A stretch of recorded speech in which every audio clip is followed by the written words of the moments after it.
رمضان 8 ہجری میں جب مکہ فتح ہوا تو اس سے عرب قبائل پر دھاک بیٹھ گئی۔ بعض جو پہلے سے قبول اسلام کے حوالے سے بے تاب تھے فوراً حلقہ بگوش اسلام ہوئے۔ کچھ نے دب کر رہنے میں عافیت جانی، مگر قبیلہ حوازن و ثقیف اور ان کے دوسرے حلیف قبائل کو یہ فتح ایک آنکھ نہ بھائی۔ انہوں نے مسلمانوں پر شب خون مارنے کا منصوبہ بنایا۔ آپ صلی اللہ علیہ وسلم کو جب اس منصوبے کی اطلاع ہوئی تو آپ ان کی سرکوبی کے لیے مکہ سے حنین کی طرف روانہ ہوئے۔ راستے میں بنو کلاب اور کچھ دیگر قبائل نے ایک جماعت بھی اس مقصد کے لیے حاضر ہوئی کہ بنو حوازن و ثقیف کے سرکشوں کے خلاف لڑائی میں آپ کی ہم رکابی کا شرف حاصل کریں۔ اس مردان حق کے جوش ولولہ کو دیکھ کر چہرہ انور پر بشاشت کے آثار نمودار ہوئے۔ آپ صلی اللہ علیہ وسلم نے ان سے پوچھا، تمہاری جماعت میں کتنے آدمی ہیں؟ انہوں نے عرض کیا، حضور ہم 900 افراد ہیں۔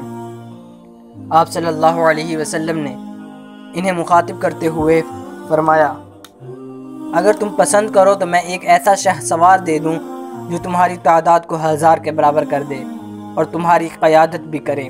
انہوں نے کہا، بصر و چشموں اللہ کے رسول۔ چنانچہ آپ صلی اللہ علیہ وسلم نے تلوار سونتے ہوئے ایک قوی الجسا اور وجیہہ صاحب کو آگے بڑھنے کا اشارہ فرمایا۔ انہوں نے فوراً حق کی تکمیل کی اور آپ صلی اللہ علیہ وسلم نے بنو کلاب کا جھنڈا انہیں مرحمت فرمایا اور بنو کلاب سے مخاطب ہو کر فرمایا، اب تم پورے 1000 ہو، جاؤ اور اپنے امیر کی اطاعت کرو۔ یہ صاحب جنہیں سید المرسلین خاتم النبیین صلی اللہ علیہ وسلم نے پورے 100 شاہ سواروں کے برابر قرار دیا، حضرت ضحاک بن سفیان رضی اللہ تعالی عنہ تھے، جو تاریخ میں سیاف رسول اللہ صلی اللہ علیہ وسلم کے شمشیر برادر محافظ کے لقب سے مشہور ہوئے۔ حضرت ضحاک بن سفیان کا شمار اپنے دور کے نامور بہادروں اور حضور صلی اللہ علیہ وسلم کے نہایت مخلص جانثاروں میں ہوتا ہے۔ ان کی کنیت ابو سعد یا ابو سعید تھی اور بنو کلاب سے تعلق رکھتے تھے۔ وہ نجدی قبیلے بنو عامر کی ایک شاخ تھا۔ اکثر اہل سیر نے یہ بات تواتر سے لکھی ہے کہ آپ اکثر تلوار اٹھائے حفاظت کی غرض سے حضور صلی اللہ علیہ وسلم کے پاس کھڑے رہتے تھے، اس لیے سیاف رسول اللہ یعنی حضور صلی اللہ علیہ وسلم کے شمشیر برادر محافظ کے لقب سے مشہور ہو گئے۔ ابن حجر اسقلانی اور علامہ عبد البر کا بیان ہے کہ حضرت ضحاک بن سفیان رضی اللہ تعالی عنہ کا مسکن مدینہ منورہ کا نواحی دیہات میں تھا، لیکن جمہور ارباب سیر نے ان کو مہاجرین میں شمار کیا ہے، اور قرین قیاس بھی یہی ہے کیونکہ نجدہ قبائل کو مدینہ منورہ کے باشندے نہیں قرار دیا جا سکتا۔ حضرت ضحاک زمانے جاہلیت میں اپنے قبیلے کے قد آور شخصیات اور انتہائی بہادروں میں شمار ہوتے تھے اور شعر و شاعری میں بھی طبع آزمائی کرتے تھے۔ جب آپ اسلام کی سعادت سے بہرہ ہوئے تو حضور پاک صلی اللہ علیہ وسلم نے انہیں اپنے قبیلے کا امیر اور دوسری روایت کے مطابق عامل صدقات سے مقرر فرمایا۔ اس بات پر سبھی اہل سیر کا اتفاق ہے کہ حضرت ضحاک رضی اللہ تعالی عنہ فتح مکہ سے پہلے اسلام کی سعادت سے بہرہ ہو چکے تھے، لیکن ان کے قبول اسلام کے حوالے سے کوئی صراحت دستیاب نہیں ہے۔ البتہ باقاعدگی کی ایک روایت سے ظاہر ہوتا ہے کہ آپ رضی اللہ تعالی عنہ سانحہ بیر معونہ سفر 4 ہجری سے پہلے مسلمان ہو چکے تھے، اور حضور صلی اللہ علیہ وسلم نے انہیں بنو کلاب کی صدقات وصول کرنے کے لیے بطور عامل تقرر کیا تھا۔ باختلاف روایت سانحہ بیر معونہ میں بنو عامر کے سردار عامر بن طفیل کی غداری کی وجہ سے 39 یا 69 صحابہ کرام کو مشرکین نجد کے ہاتھوں جام شہادت نوش کرنا پڑا۔ ان قرآن صحابہ کو حضور صلی اللہ علیہ وسلم نے ابو براء عامر بن مالک بن جعفر بن کلابی کی درخواست پر بنو عامر میں تبلیغ و دعوت اور قرآن کریم کی تعلیم کے لیے بھیجا تھا۔ عامر بن طفیل نے دیگر قبائل راج اور ذکوان وغیرہ کی مدد سے حضرت عمرو بن امیہ کے سوا سب کو بڑی بے دردی سے شہید کر ڈالا۔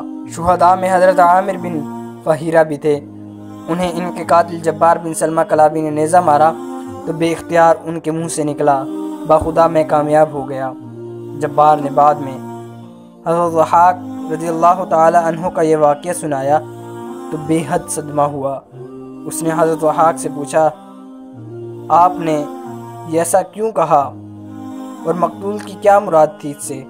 حضرت ضحاک رضی اللہ تعالی عنہ نے اسے بتایا کہ ہر مسلمان کا عقیدہ ہے کہ اگر وہ اللہ کے راستے میں مارا جائے تو وہ جنت میں جائے گا۔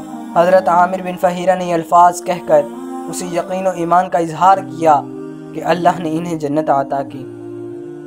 اس طرح وہ اپنے مقصد زندگی میں کامیاب ہو گئے۔ جبار حضرت ضحاک رضی اللہ تعالی عنہ کی باتوں سے اتنا متاثر ہوا کہ اسی وقت مشرف با اسلام ہو گیا۔ حضرت ضحاک رضی اللہ تعالی عنہ نے سانحہ بئر معونہ حضرت عامر بن فہیرہ کی شہادت اور جبار بن سلمہ کے قبول اسلام سمیت تمام حالات کی تفصیل سرور عالم صلی اللہ علیہ وسلم کی خدمت میں لکھ بھیجے۔ علامہ ابن اسیر کا بیان ہے کہ حضور صلی اللہ علیہ وسلم کو اس واقعے کا اس قدر صدمہ ہوا کہ آپ صلی اللہ علیہ وسلم 40 دن تک صبح کی نماز کے بعد غداری کے مرتکب افراد کے لیے بد دعا کرتے رہے۔ حضرت ضحاک رضی اللہ تعالی عنہ نے کن کن غزوات و سریہ میں شرکت کی اس کی تفصیل دستیاب نہیں ہے۔ صرف 3-4 غزوات و سریہ میں ان کے نام صراحت کے ساتھ آیا ہے۔ چونکہ آپ بہادر جنگجو تھے اس لیے قرین قیاس یہی ہے کہ انہوں نے سبھی غزوات میں شرکت کی ہوگی اور شجاعت کے جوہر دکھائے ہوں گے۔ مورخ و واقدی کا بیان ہے کہ ایک مرتبہ حضور صلی اللہ علیہ وسلم انہیں ایک مہم کے سلسلے میں بنو قرطاد کے خلاف بطور امیر بنا کر بھیجا۔ یہ قبیلہ بنو بکر کی ایک شاخ تھی، اس نے سرکشی پر کمر باندھ رکھی تھی۔ حضور صلی اللہ علیہ وسلم ضحاک رضی اللہ تعالی عنہ نے انہیں قرار داد واقعی سزا دی اور منظور و مظفر ہو کر واپس ہوئے۔ حافظ ابن حجر اور علامہ بلادری کا بیان ہے کہ ہمرانہ سے واپسی پر حضور اکرم صلی اللہ علیہ وسلم نے ضحاک بن سفیان کو بنو کلاب سے زکوٰۃ وصول کرنے کی خدمت سپرد فرمائی۔ اگر واقعی کی اس روایت کو تسلیم کیا جائے تو حضرت ضحاک رضی اللہ تعالی عنہ 4 ہجری میں بھی حضور صلی اللہ علیہ وسلم کی طرف سے بنو کلاب کے عامل مقرر کیے گئے تھے۔ تو اس کا مطلب یہ ہوگا کہ کچھ مدت بعد حضرت ضحاک اس عہدے سے سبکدوش ہو کر حضور صلی اللہ علیہ وسلم کے پاس مدینہ منورہ آ گئے، اور سن 8 ہجری میں غزوہ حنین کے بعد ان کا اس عہدے پر دوبارہ تقرر ہوا ہوگا۔ ربیع الاول 9 ہجری میں حضور صلی اللہ علیہ وسلم نے حضرت ضحاک قبیلے بنو کلاب کے خلاف ایک مہم روانہ فرمائی جس کا مقصد بنو کلاب کے مشرکین کو سبق سکھانا تھا۔ آپ صلی اللہ علیہ وسلم نے اس مہم کا قائد حضرت ضحاک رضی اللہ تعالی عنہ کو مقرر فرمایا۔ مشرکین بنو کلاب نے پہلے تو ڈٹ کر مقابلہ کیا مگر جلد ہی وہ مسلمان لشکر کے سامنے مغلوب ہو گئے۔ 11 ہجری میں حضور صلی اللہ علیہ وسلم کی وصال کے بعد حضرت ابو بکر مسند خلافت پر بیٹھے تو سارے عرب میں فتنہ ارتداد پھیل گیا۔ قبیلہ بنو سلیم بھی اس فتنے کے لپیٹ میں آ گیا۔ حضرت ابو بکر نے اس کی سرکوبی کے لیے حضرت ضحاک کو روانہ کیا۔ چنانچہ حضرت ضحاک رضی اللہ تعالی عنہ نے بنو سلیم کی کثیر تعداد مرتدین کے خلاف لڑتے ہوئے شہادت پائی، لیکن ان کا خون رائے گا نہیں کیا۔ طلحہ اسدی کی شکست کے بعد بنو سلیم کے ان حواریوں کو حوصلے پست ہو گئے۔ بیشتر نے حضرت ابو بکر کے ہاتھ پر دوبارہ اسلام قبول کر لیا اور بہت سے وہ جن کے ہاتھ مسلمانوں کے خون سے رنگے تھے قتل کر دیے گئے۔ حضرت ضحاک رضی اللہ تعالی عنہ کی آل اولاد کے بارے میں تفصیلات دستیاب نہیں ہیں۔